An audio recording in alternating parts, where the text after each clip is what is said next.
Abuja, the capital city of Nigeria, glittered in the early morning sun. Its wide roads, gleaming glass towers, and quiet estates told stories of progress and prestige. Among the beautiful homes in the affluent district of Asekoro stood a mansion that seemed to mirror perfection. Inside that mansion lived David and Isabella Brown, the couple many envied, yet few truly knew. David, 38 years old, was a successful architect who had worked with some of Nigeria's top developers. His works were displayed in magazines, and his name often came up in elite conversations. Isabella, 34 years old, was the graceful owner of Blush Bloom, a high-end beauty spa in Maitama. Together, they were the power couple of Abuja, handsome, wealthy, and seemingly in love. They had been married for 8 years. Friends praised their chemistry. Family admired their strength. On Instagram, their anniversary pictures always had hundreds of comments. Yet, behind those radiant smiles and expensive filters, lay a quiet storm that was slowly brewing. It began subtly. David started coming home late, giving excuses about site visits, client meetings, and unexpected traffic. At first, Isabella didn't doubt him. She was busy too, expanding her business, hiring new staff, attending beauty expos. But there were signs. Faint perfume on his shirt that wasn't hers. Missed calls from an unknown number. A new password on his phone. One evening, while folding laundry, Isabella noticed a hotel receipt in the pocket of his jeans. It was for the Sterling Suites, a 5-star hotel in Wuse. The date: a Friday night when he claimed to be in Kaduna for a site evaluation. Her heart raced. Her hands trembled. But she said nothing. Not yet. Instead, she began watching closely, listening carefully, waiting patiently. It didn't take long. The woman's name was Vanessa. She was young, beautiful, and recently employed at an interior design firm that David often collaborated with. Their paths crossed on a commercial project for a senator's mansion. It started as innocent lunches, then drinks, then late-night planning. Then, Isabella hired a private investigator, Mr. Jonah, a retired police officer who now ran a discreet agency in Garki. Within 2 weeks, Jonah had photos: David and Vanessa in the hotel, holding hands at a restaurant, entering her apartment. Every picture stabbed Isabella like 1,000 needles, yet she didn't confront him. She smiled at breakfast, kissed him goodbye, asked how his meetings went. But inside, she was boiling, a volcano waiting for the right moment to erupt. Isabella began her own game, a silent one. She became even more affectionate, more available, more supportive. David, perhaps feeling guilty, responded with equal warmth.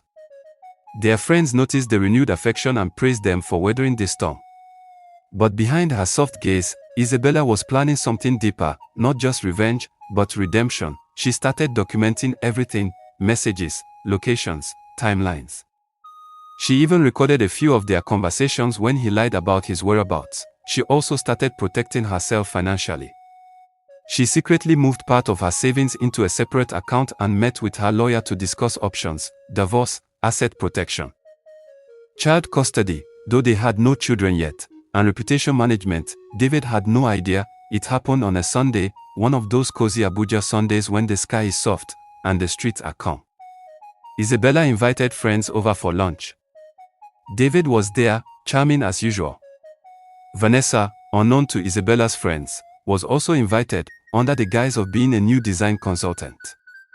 The moment Vanessa walked in and saw Isabella's eyes, she froze.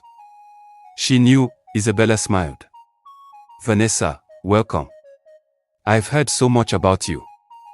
David's glass fell from his hand. The room went quiet. Isabella excused everyone. Then, like a courtroom drama, she laid out everything: the photos, the receipts, the recordings. David's face turned pale. Vanessa burst into tears. Isabella remained calm. "I see." Unshaken, she didn't scream. She didn't cry. She simply said, "This marriage ends today." The divorce was swift and clean, thanks to her preparation. David tried to apologize. He blamed stress, temptation, loneliness. He said he still loved her. But Isabella didn't budge.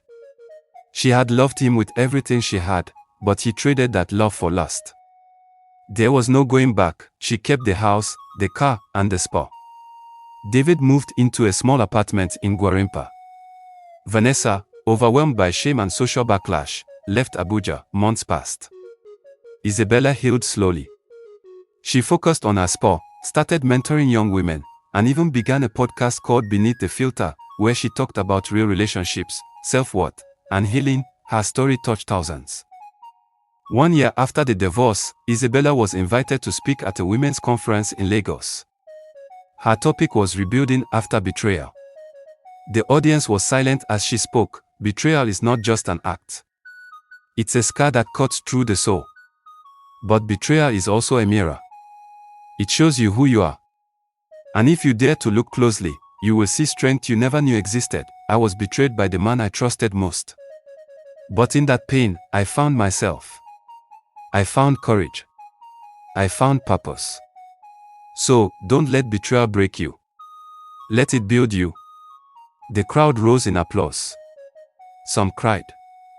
Others cheered. That night, as she sat in her hotel room overlooking the city, Isabella smiled, not because her heart had never been broken, but because it had healed in a way that made her stronger than ever before.